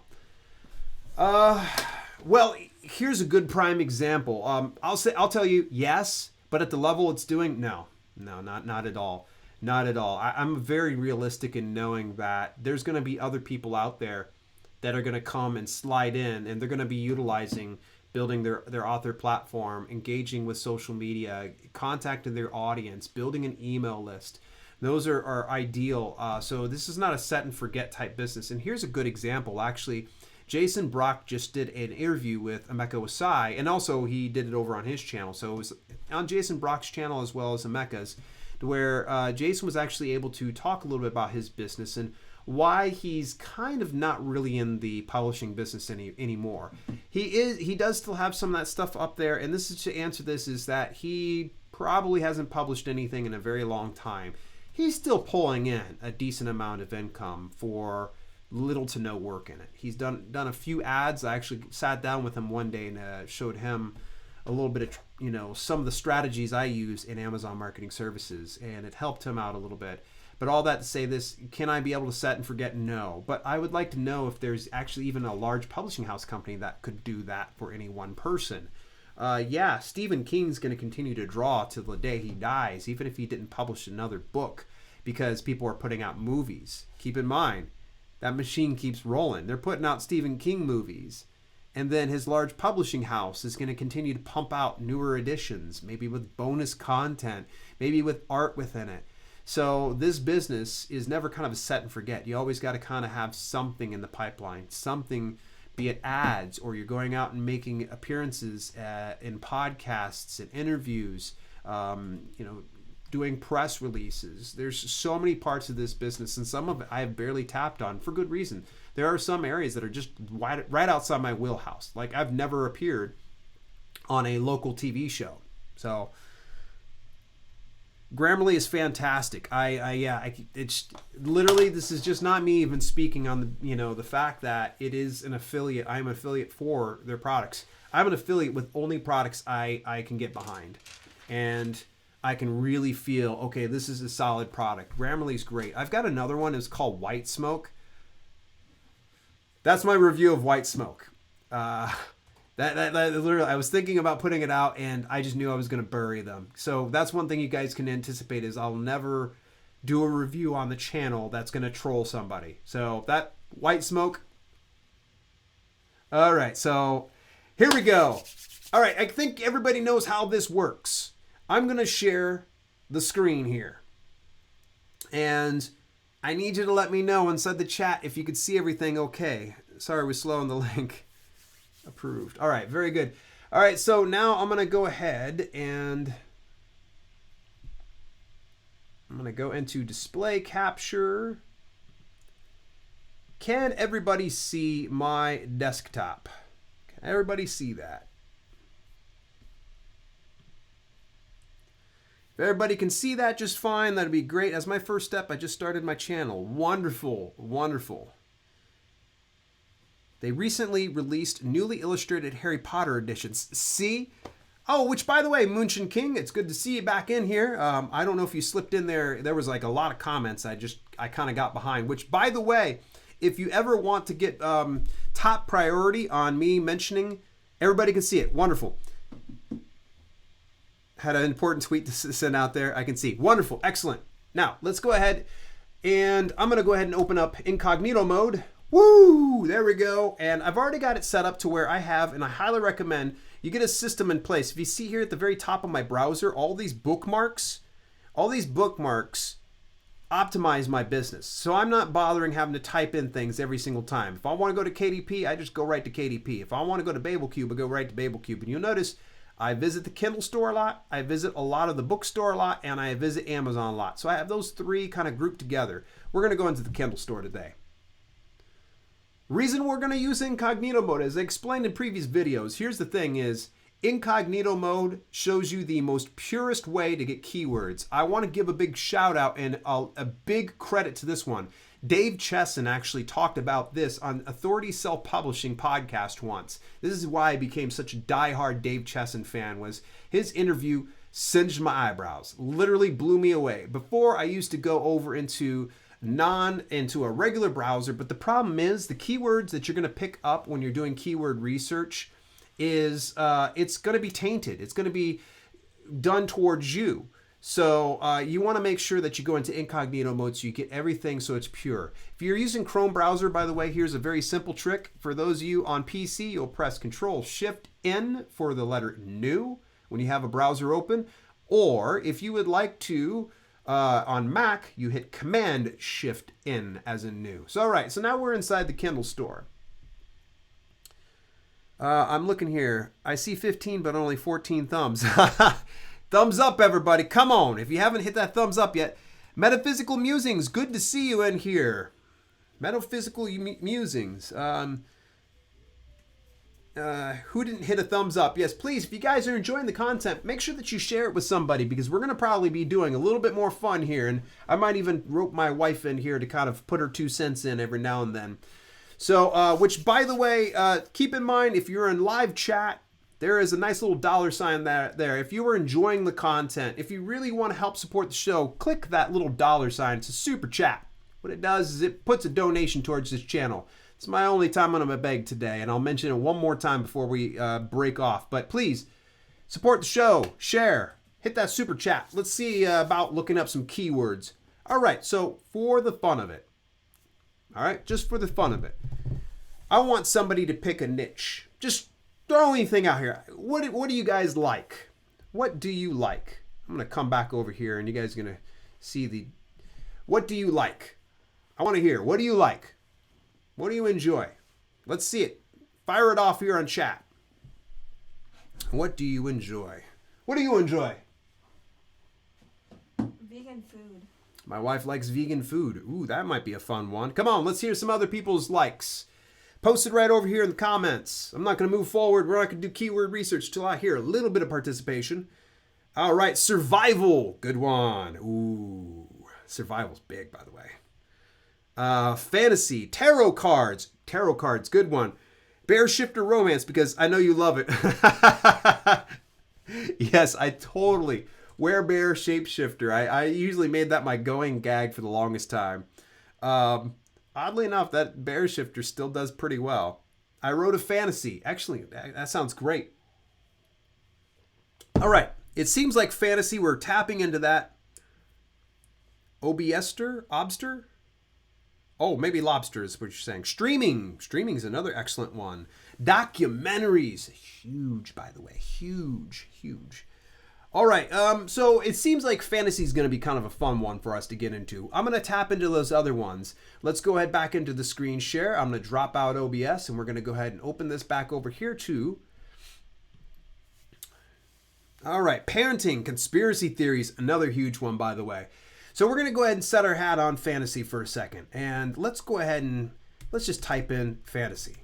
Now, here's the thing. Don't hit your enter. Allow the auto-suggest to populate and really take a look at what you have to offer. For right now, we're just going to kind of play around with keywords, all right? I just want to hang my hat on keywords for a second, and then we're going to go and start to study a little bit more about each one of these niches and about where we can kind of hang our hat there. So for now, we've got fantasy. You'll notice as soon as I hit that space bar, it populated so much differently. You see this? Fantasy Kindle books. Fantasyland, How America Went Haywire, a 500-year history, urban fantasy, epic fantasy, fantasy romance. So there's so much that we've got going on here. When I'm doing keyword research, I really try to take a little extra time and go, hit that space bar. You see how those changed instantly? So it starts to offer different suggestions. Now, we could start to really, really, really niche this down if we wanted to. And here's one of my favorite ways. We just go through the alphabet. I go fantasy A. Look at this. Fantasy anthology. Fantasy science fiction magazine. Fantasy audiobooks. Fantasy award winners. We have so much going on here for fantasy. Here's the beauty of it here. All right. I'm going to hit back. We're going to put a B here. This is going to give you so much good ideas. This is one of the things I do is I'll screen capture this. Or if you've got a notepad, you can always write it down somewhere else and then dictate it later. But this is going to give you great ideas. We'll go A, B, C, fantasy C, cultivation fantasy, coming of age fantasy. How awesome is that? Living my Rhapsody. I can't thank you enough for your super chat. That means the world to me. Make sure you drop me a message over at Dale at selfpublishingwithdale.com. We got to talk. Fantasy D. Fantasy E. Fantasy F. G. You see this? See how much we're getting all these ideas. There's so much that we have to work with. All right. I hit A before. It seemed like we found some good, niche down things within fantasy and paranormal. And just because Katrina threw it out there, talked about bear shifter romance, we're going to go ahead. We're going to go towards paranormal. So let's go ahead and left click on that. All right. Now, the very first thing I do is I'm just going to pay attention to the sponsored ad, because most likely if somebody's willing to pick one of these headline sponsored ads, these are not cheap. These are not cheap, which, by the way, in order to actually get these type of ads, you have to have an Amazon Vendor Express account, and I believe Amazon Advantage. There are other vendor accounts that you can get, but just for the sake of brevity, I'll say this, that headline ads are not cheap. They are literally, you will burn through a budget like really fast. This is not accessible through your Amazon Kindle Amazon marketing services, your Kindle Amazon marketing services. Come on, Dale, get with the program. I need to get a little drink of water here. Yes, thank you very, very much. I really do appreciate it. So we're going to just scroll on down. I'm going to drink here. Look at the clean covers. I like that. That's sharp. I'm not a fantasy fan, but I'm telling you, those covers are money. Money. Look at that. Good. That one's all right. It's good image, but something's happening here with this. And for the sake of argument, why don't we just go ahead and just click this? I'm gonna take a peek at this before I bury them. 153,000. Nothing to write home about. I've got a handful of those at that rank and higher. So it probably could do a lot better. This font leaves something to be desired, but we're not talking book covers today. We're just going to be talking about keywords. And one of the things that you're going to be doing as you're scrolling through this first page, and the first page only, I want you to pay attention. Common words that are used within some of these books. Now, keep in mind, fantasy is going to be a little tougher to title your stuff than it is nonfiction. Nonfiction is so much more cut and dry, but when you get in towards fiction, you're having to do a little bit different. Keep in mind, I'm going to point this one out, and I don't know if anybody knows this person, Chloe Adler or anything else, an urban fantasy paranormal romance as a subtitle. It's my understanding that keyword-specific books are starting to get pulled down by Amazon. It needs to actually be the title of a book. So it's going to have to be right here on this person's cover. So gone are going to be the days that you can be able to use a niche-specific name as your title. They just won't allow that to happen. However, as a series, you could see Love on the Edge, Book 4. That's okay. Urban Fantasy Paranormal Romance, not okay. They're starting to really crack down on books that have just keywords for titles. I do know this firsthand, that they won't accept these. Now, are they going through and banning or anything else like that? I don't know. Most likely they'll just put it to draft and get you to correct it. But just be careful about using things like, here's one, Gay Paranormal Romance Box Set, which, by the way, capitalize your titles, folks. That's poor management right there. And then we've got this keyword stuffing here. They didn't even spell bisexual properly. Good work. Bisexual. That's just terrible. Maybe they did spell it correctly. For that matter, that could have been a totally different thing. But yeah, bisexual U goes before the A here, folks. Yeah, Amazon's really cracking down on there. So, actually, just seen the lady writes, I really need to find a course on fonts for covers. Yeah, I agree with you. I definitely. So if you ever find something, please let me know by all means. This is a cool looking one. Look at that. Look how clean this one is. Let's peek at this one. It was released in 2015, May 3rd. I want to peek at this one. It's an interesting cover. It really stood out from the crowd here, but man, it has no rank. Nobody's bought it. According to this, though, people have bought it. So something's going on with the ranking here. This guy is ranking because there's verified purchase reviews here. So I'm not really sure what's going on with it. Maybe it's like a second edition that they moved the reviews over for. Let's take a look at the paperback. 4 million. Ooh, no, that's not going to pay any bills anytime soon. Yeah, 4 million. You're looking at that. That's not going to draw a dime. You found my book, Dale. No. I didn't find it yet. All right, so let's go back over here to the search page. What I typically try to do is, as I'm scanning through, I'm looking for a bestseller orange tag. If it's not there, that's okay. Just find the most attractive thing, especially if you're into this type of stuff. I'm not really, but I'm just going to go ahead and click on this one because that's a sweet looking cover. I like that. Whatever money they spent on that, ooh, it had to have been a pretty penny or they must have been lucky. But, oh yeah, look at that. That thing pulls. This is why I say so often, covers can make or break your stuff. This right here looks like a movie poster. I'm not a fan of fantasy books, but I'm ready to become a fan after looking at this. Clean title. I don't agree with the new adult urban fantasy novel as far as its subtitle goes, but it obviously is doing him some winning. So the nice thing is if he ever decided, he's going to drop this, he or she, MD Massey might be, is the Colin McCool Paranormal Suspense series as a series name should be doable, should be allowable. So this right here, right away, now it's time for us to go ahead and talk niche. We're going to niche down, and one of the things I'm going to do is I see this as a very, very high rank. You get inside the top 3,000 or less, you're going to be pulling some serious dough, especially if you got it priced just right. And this person has it at $3.99.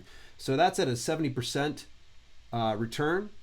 So that's right about a little less than $3, obviously, about $2.80, depending on the length of this particular book. I decided to make my own cover, and I hope it will not flop. I hope not either. Some people got the gift of doing some covers. If you find that you're cash strapped, I would always recommend just pop over onto Fiverr. Fiverr sometimes puts together some nice ones.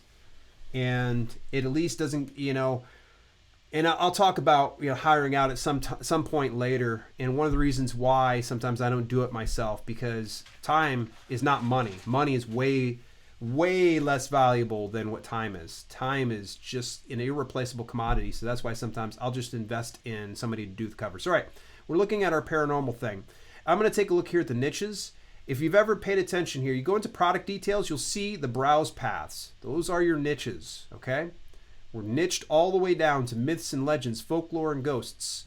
All right, so this guy's a high rank. Normally, I'd probably run the other direction, but let's just say I'm really interested in this. I really want to see if this can work out. I'm going to scroll down, and if this person, yes, look at this. Look for similar items by category. Not too many people realize that other browse paths for the book is at the bottom. If you don't see anything down here, then chances are likely they didn't optimize their book's exposure. I have a video on this, by the way, about how to add 10 categories to each one of your books. This is not a hack. It's not black hat tactics. This is actually an Amazon approved thing, and you actually will find these particular categories. You copy them, you send the request in through the contact us, and typically Amazon will get back to you in 24 to 48 hours and tell you, is it good, is it not good? Most times they'll say it's good. If you have too many browse paths, they'll ask you to remove some. So I'm looking at some of these ones, and unfortunately we can't see ranking, but we'll know that this particular book's going to probably dominate underneath them. So I'm still under fantasy. I've decided that I'm going to write a fairy tale. Let's click fairy tales and let's see how this one's faring. So it's going to instantly send me over to fairy tale books. You see this? Here's the hot new releases. Look at those beautiful covers. My gosh. Those are excellent. And this is going to start to get you down a little bit further and show you what you're dealing with and show you the kind of covers you need to be producing and what's commonly going to be inside the actual title. Let's go ahead and hit Norse mythology. Might as well. I'm going to scroll it on down here. Here we go. Now we're starting to get some good stuff. So I'm going down a rabbit trail here. We're going to go ahead and left click on this. I want to look at the bestsellers list. Very first thing I always do is I pay attention to these top 3 here, and I pay attention to the top 3 here. Okay? These are in their first 30 days. On the right-hand side, the new releases, or the hot new releases as they're called. These have probably been here a while, with the exception of, it looks like this one here, the number 3 spot is the number 1 hot new release right now. So it's still within its first 30 days. You can tell this person, LJ Swallow. Wonderful. I hope that's family friendly. LJ Swallow is putting out consistent releases. So that's good. Let's go ahead and let's just take a look. I want to see where this is placing right now. 660 in the paid store. Wow. I don't stand anything in this fight right here. Beautiful cover here. So here's what I'm going to do is I'm going to start from scratch because I'm finding that some of these things are getting a lot harder in finding. Fiction freelancers, are they out there? I figured nonfiction freelancers are more prevalent and sell more paperbacks. Let me come on back over here and then I can address you guys face to face here again. All right, awesome. We're having a little bit of fun. Hopefully you're picking up a little bit as we're going along. So the whole process, you can see, kind of went down a path of where I kind of saw that fantasy is going to be kind of difficult. However, it's not impossible for you to do it. Just know that when you go into a category that has something like a 600 in the paid Kindle store or 1,000 in the paid Kindle store, anything less than 10,000 in the paid Kindle store, it's going to be a fight. It's going to be an all-out fight. My happy spot when I'm niche researching is if I can find something between 20,000 and 100,000. Because here's the thing is if you can shoot off a book and you can get about 6 to a dozen purchases on it, you can put yourself right in that sweet spot. And if you've got it on the KDP Select program as well, people check it out and they flip through it. That's also going to influence your rank. Remember, the higher up that you can go in rank, the more it opens up your exposure. And this is where it's so critical to have a great book cover, have everything on point. So that way when you get up to that point, you see how we were researching, we saw some of these books, how the book covers really popped. What was the very first thing I did? I saw the really cool looking one and I clicked on it. I might not be a fan of fantasy, but I'll tell you what, it enticed me. It literally, me thinking right now, I'm like, I might check that out because it was such a cool looking cover. It made me want to go, okay, let me go ahead and get this. But all that to say this is, it's not impossible to go into those particular niches and still make money. However, you need to be very realistic. Will you be able to break into that? For categories like this, and this is what worked for me in fitness, what I had to do was I had to continue, boom, boom, boom, boom, boom, boom. Continue release on a regular and consistent basis. Ideally, in a perfect world, you'd be releasing a new book every 30 days. Okay, now don't just put trash on the market. One of my newer friends and loyal viewers out in Australia, he and I talked not too long ago, and this guy's already got 3 in the can. One's completely done. He's got another 2 another 2 that just need to be edited and completed. And here's the thing is, he's got a plan to where each one of those are going to fire off every 4 to 6 weeks. And that's the thing is, it's going to continue to rise his discoverability within the Amazon algo. And that's the key, is really getting yourself going. It's the Steve Scott method, as I like to talk about. I'm not going to say that, BV. You're killing me here, man. So fiction freelance writers. Yes, there are some good fiction freelance writers. Curtis, not too long ago, actually interviewed a gentleman. His name's Tim Knox. He actually is a freelance writer. He's going to come at a little bit higher premium, but I'm going to tell you this, you get good quality product. I actually just started reading his book, Angel of Mercy. Highly, highly, highly, highly recommend it. I'm only probably about a few chapters deep into it, and his writing is beautiful. It is a work of art. It is awesome. So I can't say enough about Tim Knox. Other freelance writers, actually, I need to track down one of the people I've used before. Her name is Ashley, and Ashley is actually fantastic. She does great work, and hopefully I can get her on this channel one of these times to talk a little bit about her freelance writing as well. So there are a number of them, and I would recommend that if you're looking for a freelance fiction writer, get a hold of Archangel Inc. I interviewed Rob Archangel not too long ago, and his company puts together some great work for not only nonfiction, but fiction too. So that is a way that you can get a hold of fiction freelancers. Say that 10 times fast. Oh, there we go. Hey, Katrina, sorry, didn't even plug you as well. Keep in mind, the lady writes. If you can, you guys can always just message her.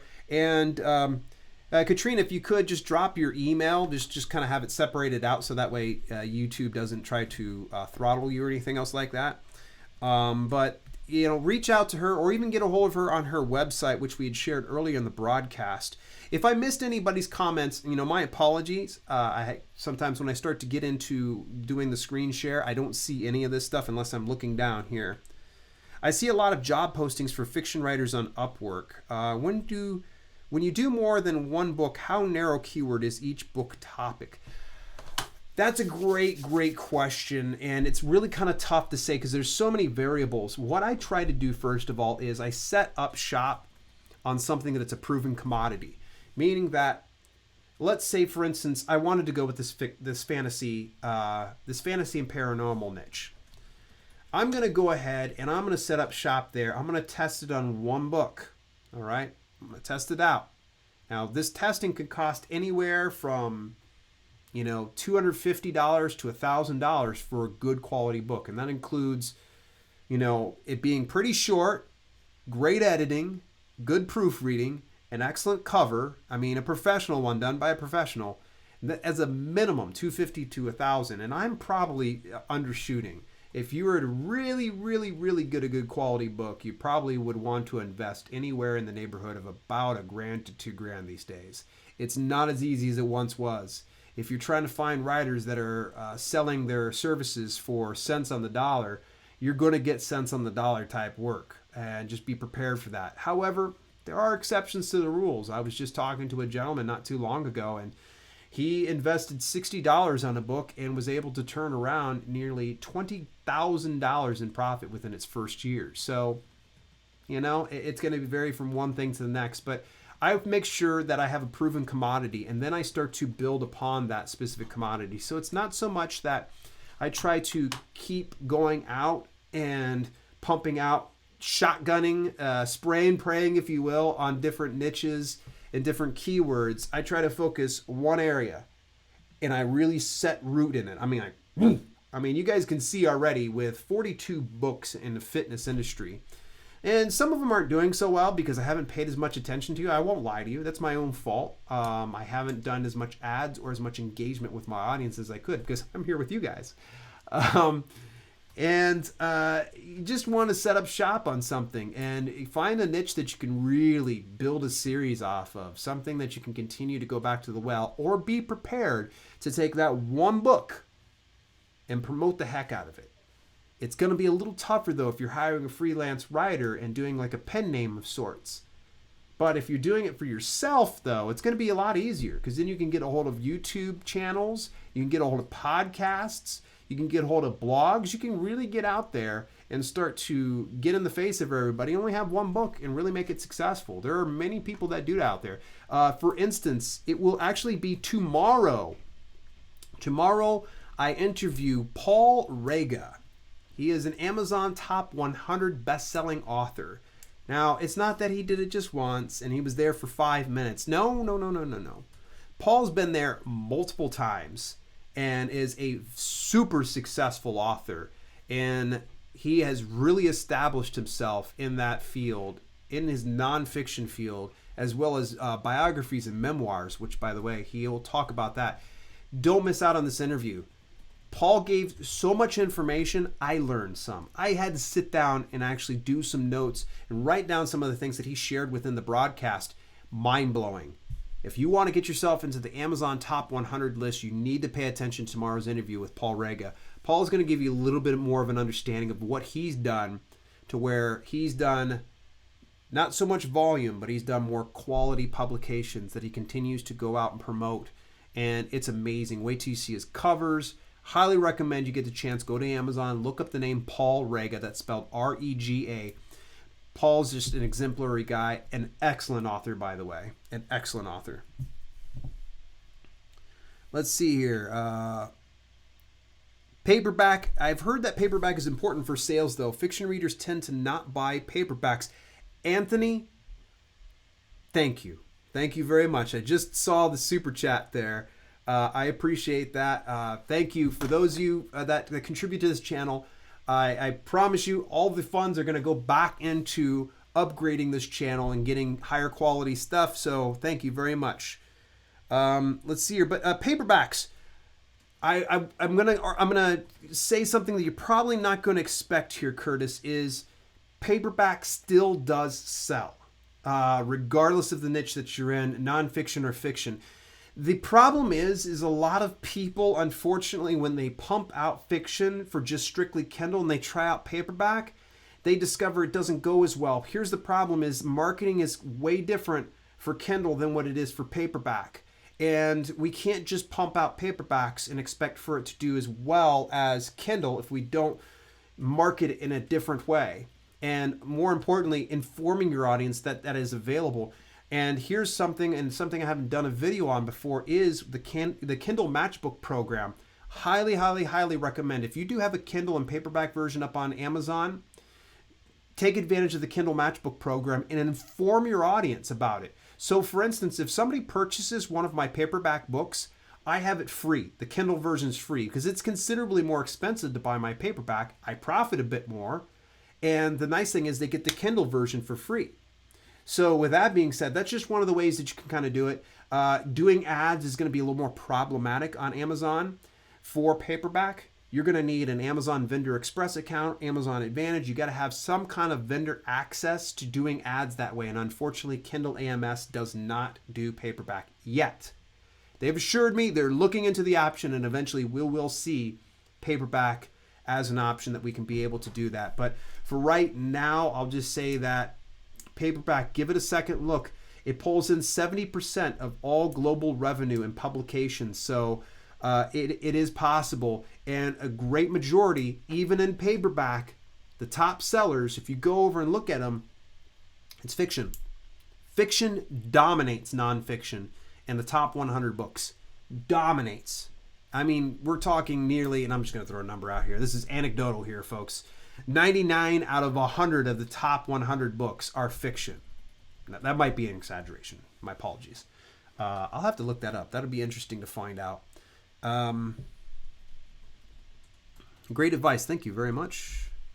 I was just going to say that the marketing is different for Kindle and paperback. Thank you, Kim, here. We need to probably do as soon as we get your interview shot out next week, I want to get you onto a live stream and you and I can kind of chop it up and talk a little bit about marketing strategies and promoting strategies, because this is such a fascinating topic to me and so much fun to kind of delve into. Paperback, I'm telling you right now that it can pull in a huge chunk of your income if you really, really focus your time, energy, and attention. You will notice within my channel, and for good reason, why I talk a lot about Kindle publishing. It's because what people are looking for. It really is. That's really what it comes down to. I'm hoping that the videos I put together for Kindle publishing is like my gateway drug. That people are coming in to look for Kindle publishing, but then they'll start to learn other things like getting paperbacks produced, getting audiobooks done. Something I haven't even broken ground barely on is Amazon Video Direct. Huge, huge, huge avenue. There's even the aggregate publishers. So there's so much more to this game than just the ebooks. And I hope that if you're paying attention to this, make this your mission this Q4. If you haven't done so already, get your Kindle books over to paperback. As soon as you get them on the paperback, let's talk about your advertising strategy. Let's talk about how you're going to market and promote those particular paperbacks so you can get it up there. Trust me, stretch workout plan was something I already referred to. I did a campaign on that once, and I broke into the top 20,000 in the paid bookstore, which it's much harder to break in to that level than it is on Kindle. Kindle, fairly easy. Paperback, no, because it relies solely on sales. And Kindle, you can get a bunch of page flips and not a single sale and be a top 1,000 book. It's fact. It's just it's an unfair system, but not my game. We just play in it. And yes, I want to live stream. Yeah, paperback isn't going anywhere. It is not. It is not. And I shared this on a previous one. I know that some of you were inside this broadcast, and I might actually have to peek here into my drawer because I do. All right. I'm going to go through these fast because last time we spent an hour talking about it. The American Association of Publishers shared this in their report earlier this year. I think it probably might have been August. Ebook publications made up $281 million, which was a minus 5%. That was a 5% drop in sales from the year previously. Hardback makes up $469 million, which was an 8% increase. Paperback saw $560 million. It saw a 5% decrease. So it looks like a lot more people are jumping over to the hardback train, which, keep in mind, I have yet to break ground on that. So as soon as I do, I'll let you know. And I know Ingram Spark does hardback, and they're where I'm going to be expanding to next. And audiobook made up $75 million in profits, and that was a 28% increase. Folks, do you see a trend here? There's a little bit of a give and take between paperback, hardback, and ebook. A little bit of a give and take. But you see where the massive growth came? 28% increase on audiobook. Oh my gosh. If you don't have your stuff on audiobook, get it on right away. Just be selective. Be selective. The 50-50 royalty split on ACX is great, but you're kind of married to your narrator from that point on. My boy, and the guy I interviewed not too long ago, William May, actually did his own audiobook. I just purchased it today. I'm super excited. He actually narrated it himself. And of course, he's down on it and everything, but I am looking forward to hearing it because he sat down and he produced it himself. He said it came with its fair share of heartaches, a few rejections from ACX, but when he did get it right, that means now he's able to distribute this through ACX. Should he decide he wants to go non-exclusive, then he can send it over to other places. Metaphysical Musings, thank you very much. I really appreciate the support. Remember, if you guys do the super chat as well, you can leave a little message as well if you have a question. Make sure you put it into the super chat when you do the donation. So if you got a question or comment, or if you're just saying, hey, thank you, I appreciate it. So, but thank you very, very much. I appreciate that. Yeah, audiobooks are booming. I mean, let's look at it. Podcasts are huge. Everyone and their mother. I even have my own podcast. I just haven't been on it in a while. I have a podcast called Bootstrap Businessman. It's fairly irreverent. There's a lot of cursing, and there's three best friends kind of getting together and talking shop about bootstrapping your business. And you ever get a chance, you can always look it up on all major distribution platforms and podcasts, SoundCloud, iTunes. But you can check that out there. Podcasts is huge.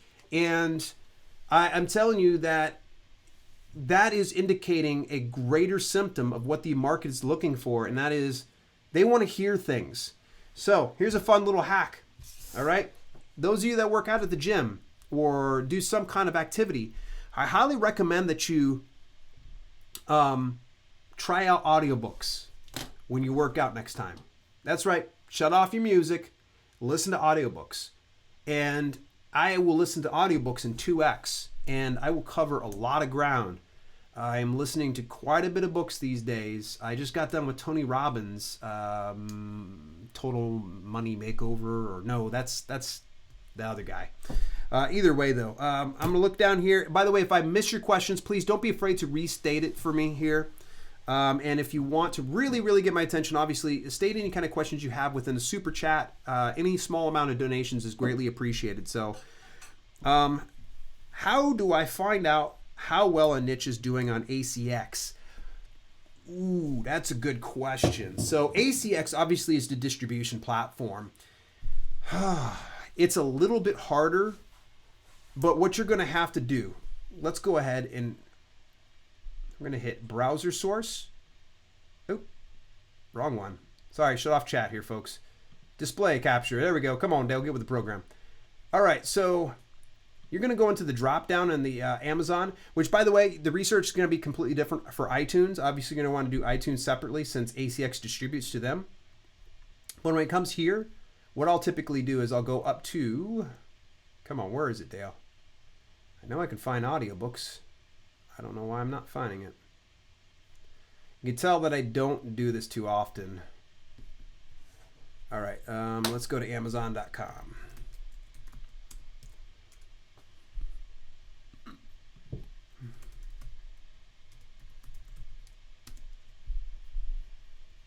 There we go. This pulls up audiobooks.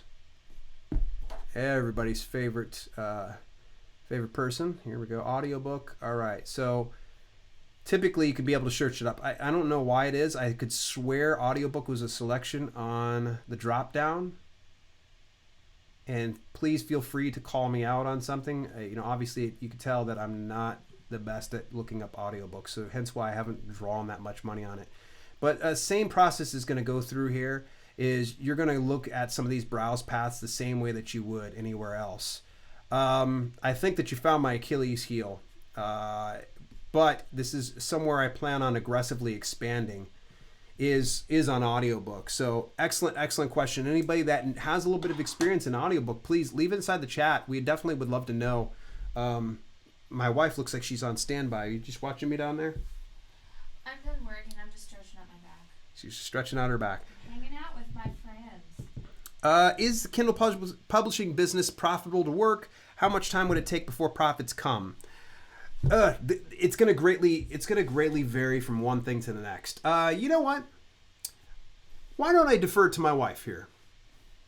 What was the question? Come on over. Okay, you want me to get my chairs? Hey, you get over here. You can stand and just lord over everybody. Okay. So the question is, and this comes from Ghazi Mohammed. Hi, Ghazi. She says, "Hi, Ghazi. This is my wife, by the way. Is Kindle publishing?" Let's start with the very first one. Is Kindle publishing business profitable to work? Define profitable. See?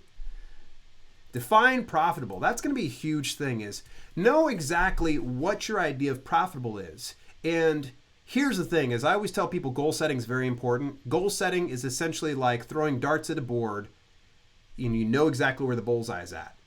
Will you hit the bullseye? Probably, maybe not. But at least you're aiming at the right board. Whereas if you don't goal set and you don't know where you're going, you're going to probably end up throwing and hurting somebody. There's a lot of people, so I'll just go ahead and answer that and not wait for his response. Pretty much whatever you put into this business, you're going to get out of. If you just publish one book every 3 months, you're probably going to make $1, unless you have one of those smashing hits. So if you put in a lot of work, you'll get a lot out of it. So I agree. That's what I'll say. It's perfect. See, that's why I always tell people that I usually go back to her and we figure things out together. So, define your idea of profitable, and it's going to take some time. If you really focus and you put a lot of energy and attention and efforts and you continue to try to learn and grow and pay attention to channels like mine or other people's channels, you're going to see some significant increase in your pay within the first 6 months. Ideally, the indicator of a larger symptom is if you can start making about $1,000 per month. When you can break that first $1,000, it gets easier after that. Am I not correct? It's not easy. And I don't want to scare your viewers, but don't think it's going to come overnight. It's not. It's not. You're looking at yourself at the screen, aren't you? I am. It's starting to freak me out. You got to look at the camera. If you get one big hit, that's awesome, but don't expect that to be normal. Anthony, you sweetheart. He just dropped another $5 here. Thank you very much, Anthony. I do appreciate it. Let me take a look here. I'm supposed to click on the super chat. And, okay, so he didn't say anything specific. Anthony, by all means, if you have a question, please drop it on in here. $2,000 per month, that is reasonable, Ghazi. Will you start within your first 30 days to make it? I hope you do, but realistically speaking, to make $2,000 your first month in the business is probably not going to happen. It could take anywhere from 6 months to 4 years. I don't want to inflate you with a lot of what if scenarios. And that's really what it comes down to. If you can really focus your time, energy, and attention to actually building this business and doing it, one step at a time, it's possible. Because think about this. Let's break this down. Let's do the math on this. I'm going to scoot down my chat here so I'm keeping an eye on all of you. And if I happen to see... Nice. Anthony said, I see your $3 and raise you $2. Come on. Anthony's awesome, man. I appreciate that. Which, by the way, you and I needed to chat. I almost forgot about that. Here's the thing. Let's break it down. Let's talk math. What do you say? Sure, and then I'll say a final word after you talk math. Kindle, paperback, audiobook. We've got, let me move this over here. We've got 3 platforms. I'm looking at myself now. Look what we started with me here. We got 3 different platforms. All right. Let's just pretend we do one book on this one. All right. And then we publish it on Kindle or ebook, paperback, and audiobook. Not bad. Let's just put a pretend scenario. I'm going to write this down so that way I don't mess up my math here. You guys can follow along with me here. We've got 3 platforms, and let's just say our average profit on each one of those is $3. Let's say we're making 3 times each one of them. So let's say we sell 1 Kindle, paperback, and audiobook. How much are we going to make? $9. Correct? All right. Not too bad. Let's say $3 is going to be your average profit. All right. We're selling 1 of each one of those. $9. Okay. Ain't going to pay the bills, but at least it's proof of concept. Let's go ahead and let's take 3 divided by $2,000. Let's say that's my goal for the month. 3 times 6, 18. So at this point, we're roughly going to have to sell, what, about 600 copies? About 630-ish. 630-ish. Divide that by 3. You're looking at about 200 of each one of those. It's going to be pretty tough. Is it impossible? No.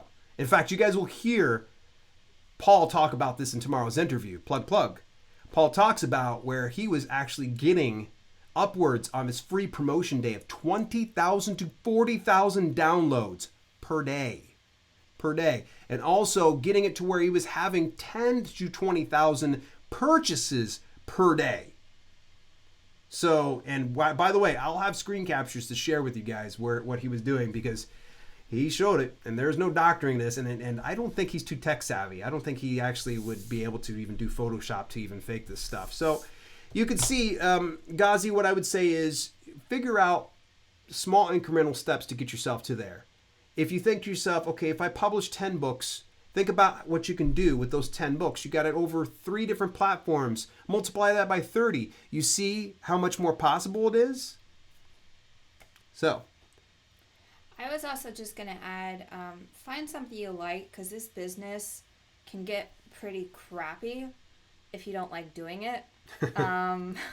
There are some days that she curses at her computer. I think I finally found the niche within the past 6 months that I absolutely love, but before then I was just spraying and praying, and it didn't really get me to where. So first thing is find something you like, and I don't know if I'm looking the right direction, sorry. Just look at the camera. Okay. Find something you like, and then the money will come. Ghazi says, thanks a lot. Yeah, you got it, buddy. Just make sure that you send any kind of questions. Folks, I know quite a few of you got a hold of me. Dale at selfpublishingwithdale.com. If you have questions, concerns, please send them on over to me. And by the way, please limit your number of questions. I appreciate the emails, but sometimes I'm getting some people that are sending about a dozen questions at a time, and that does create a lot more work for me. So if you just start out with one strong question with me when you contact me by email, that way we're able to break ground and I can kind of get to know you just a little bit. So please drop me a line, and I answer every email. So audiobooks is where it's at because it gets outside Amazon's control somewhat. More exposure equals more sales. Yes, wait till you hear the interview I had with Kevin Tumlinson from Drafted Digital, and the information that he shared about Findaway Voices is stellar. It's going to singe your eyebrows. It's a lot of fun. What you laughing about? Sorry to interrupt. Curtis likes me. Nice to have your wife on board. Perfectly real. Yeah. I'm telling you, you guys get to see me a lot, but she's one of the ones that helps produce the content. Now, she didn't do any script writing or anything else like that, but she came up with the ideas. For instance, one of my biggest videos right now, video views, was her idea, was to review the Grammarly product. You keep hiding behind my big head. Let's see here. Kindle's your marketing tool for paperbacks and audiobooks. Yes, yes, yes, yes, yes. Kindle, in rare occasions, is going to make you more than what you would for paperback. Rare occasions. Okay? And I'm talking about net profit per copy. Because quite frankly, you're only getting 35 to 70% of on your royalty. So paperback is going to be where you're going to do a lot of the pulling. Same thing with audiobook, unless you have long books. If you've got a book that runs, like for instance, Tony Robbins' book is right about 24 hours long. Actually, I think it was 26.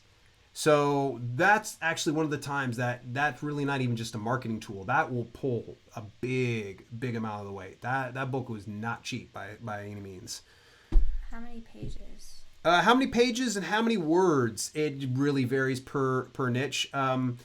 It's funny. I keep talking about these interviews I had this week. Emeka Osai actually talked about something that when he works on an upcoming project and he's hiring out some of his writers, he said, write until you've delivered the content that your audience is looking for.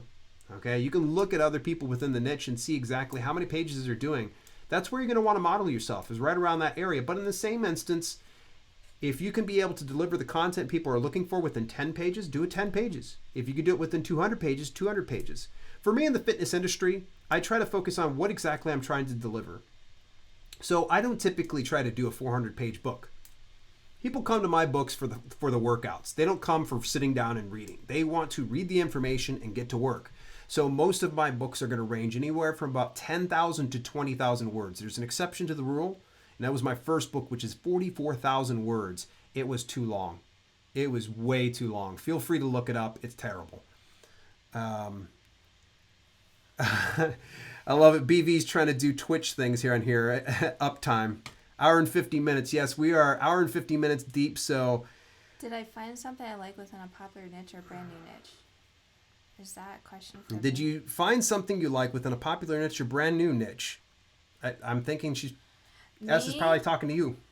It was something I stumbled upon being in Facebook groups and webinars.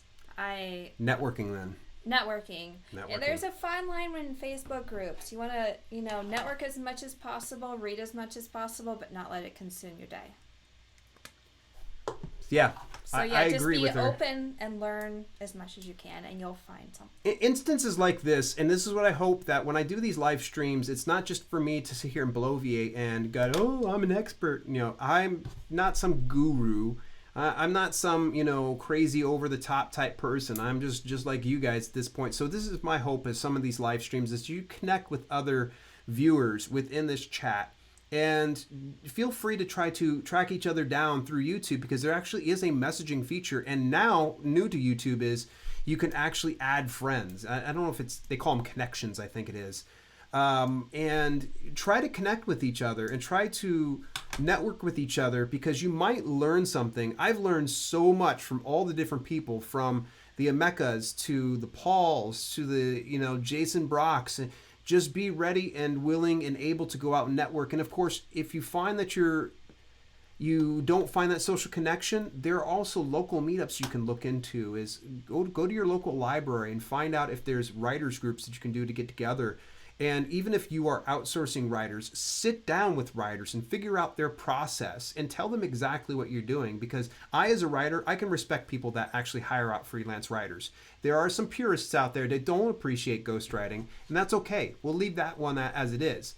I disagree, but in the same instance, that's the beauty of this world. We can all disagree and still get along. Who wants to be my friend? No one wants to be your friend, bro. I'd love to shoot you a couple questions, buddy. I'm the guy that had some questions about reviews lately. You said you might take a video. Do you have an email? Yes, please.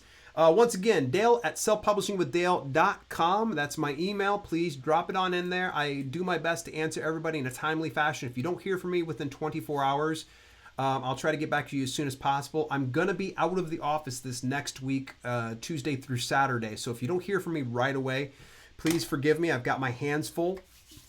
So with that being said, we're going to start to wrap up this stream. Do you still need to stretch out your back? No. She's loving this live stream feature. All right. Is that So your way of saying? I'm getting ready to wrap up here. So at any rate, everybody say bye to my wife, Kelly. And she actually has her own YouTube channel, but she doesn't use it. So if you happen to find her, by all means. At Dale, where do you find writers, company or freelance writers? Once when we disconnect here, Ghazi, actually I'd covered that a little bit more in depth about who I could recommend and the places you can go. So I would say once this video stops, it's going to take a bit to process and you'll have to go back to the beginning. And we talked in depth about hiring good fiction writers and whatnot. But long story short, look into Archangel Inc. They hire out good writers. TimKnox.com. Tim Knox, I've interviewed him before. He's fantastic. But at any rate, that was a little earlier in the stream. Oh my gosh. Brian Schaefer just said, don't go. Thanks a lot, Brian. I see you. I know who you are. Thank you. Both informative chat. Yes, by all means. Okay, so a little bit of housekeeping before we wrap things up. Don't leave just yet. Saturday. This Saturday only for right now is going to be my test stream at 9 a.m. Please subscribe.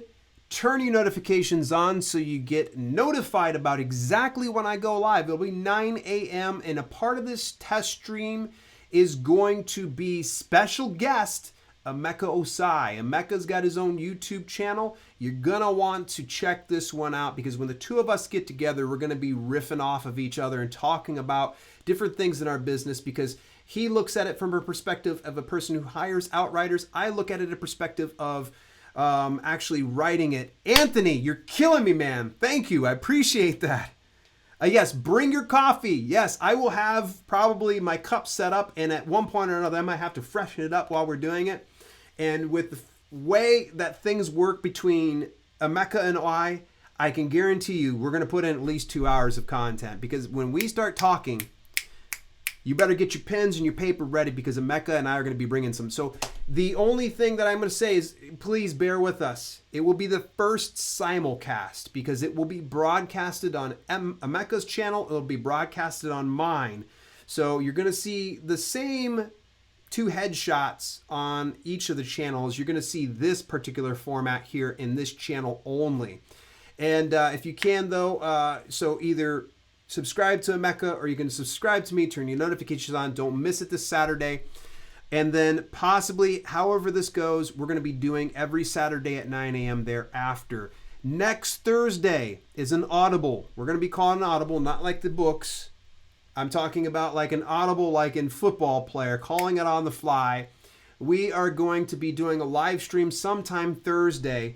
I'm going to be out of my office, so be prepared. We're going to probably have a stripped down version of the live stream. We're going to get together, and I'm going to talk a little bit more about some of the process that I go through. Eventually, I would like to sit down with you and actually talk a little bit more about some of the process that I do for research. But I think for the sake of getting you guys to come on back this next Thursday, we're going to talk a little bit about some of the resources that I get and where I go to. So I'm going to show you some of my favorite free resources. I'm going to show you some of the things that I use for, checking my grammar. I've already kind of shared it a little bit, but there's also other places I've checked out. I'm going to show you some of the places I get images. I'm going to show you all of my best go-to resources, and I will be covering questions, comments, and concerns. So make sure that you tune in this next Thursday, and the only way you'll know when I go live is if you turn your notifications on. As a quick housekeeping, keeping the lights on here. Super Chat has been very thankful to all of you. Anthony, I appreciate the donation. That's really awesome. Those of you that actually contributed, I really do appreciate it. And if you're not able to afford Super Chat, that's okay, because there's some other ways you can help support the show. You can share the content. You can hit that thumbs up before you leave here. You can hit the thumbs down if you thought it was a terrible broadcast. Leave a comment anytime that you can. And also, if you like the shirts that I have and I wear every now and then, it says Eat, Sleep, Publish, Repeat. I've got a number of shirts on Amazon right now at selfpublishingwithdale.com/shirt. Go find your shirt that speaks to you. I've got one with the brand new branding, the one that's up here. You see that? I got a shirt for that already. It's actually on the market, available in premium quality as well as standard quality shirts. Every time you do a purchase, this comes directly back to the show, and I'm going to take all of that and come back in here and give you guys higher production value. My next big purchase is going to be an extra monitor, so that way I'm not having to do chat right here and continue to look down. I'll have another monitor that I can split that out there, and we can do less of the, am I on there? Can you guys see me? Yeah. So we're going to end up getting another monitor. I'll be getting an upgrade, so at least you know where your earnings are going. So check out that link, okay? Share it with everybody you know. You'll go over to that link and it'll show you all the shirts that are involved with Self-Publishing with Dale L. Roberts brand. Yeah, that's right. It's an actual brand. And you're going to see numerous shirts, even some you've never seen on the channel before. And highly recommend you go ahead and check them out, and make sure you share with somebody if you do get it. Let's see here. Patreon plug. Oh my goodness. If you like this content, did I happen to tell you that I've been doing YouTube for a little over a year now, and nearly 200 videos are private and unlisted. And in order to get that content, all you got to do is make a nice little donation of $1 over at patreon.com/selfpubwithdale. When you head on over there and you make a donation of $1 per month, you get unlimited access to all of my old content. Everything from the silly shtick that I had to some of the more dry how-to tutorials. There's nearly 200 videos of that you're not seeing currently on YouTube. So if you want that content, it's high caliber, it's high quality, it's stuff that you would otherwise have to pay hundreds of dollars for in other self-publishing courses. But for me, it's only $1. I think it's a rather modest amount, and I don't think it's unreasonable, and it'll get you access to some of the greatest stuff that you're going to find on the interwebs. Yes, thank you to Metaphysical Musings, Living My Rhapsody, and my boy Anthony. I really appreciate your contributions today. Super Chat, that was really, really good of you. I want those old clapper crap videos. Yes, BV, if you want those old clapper crap videos, that brings up a good point.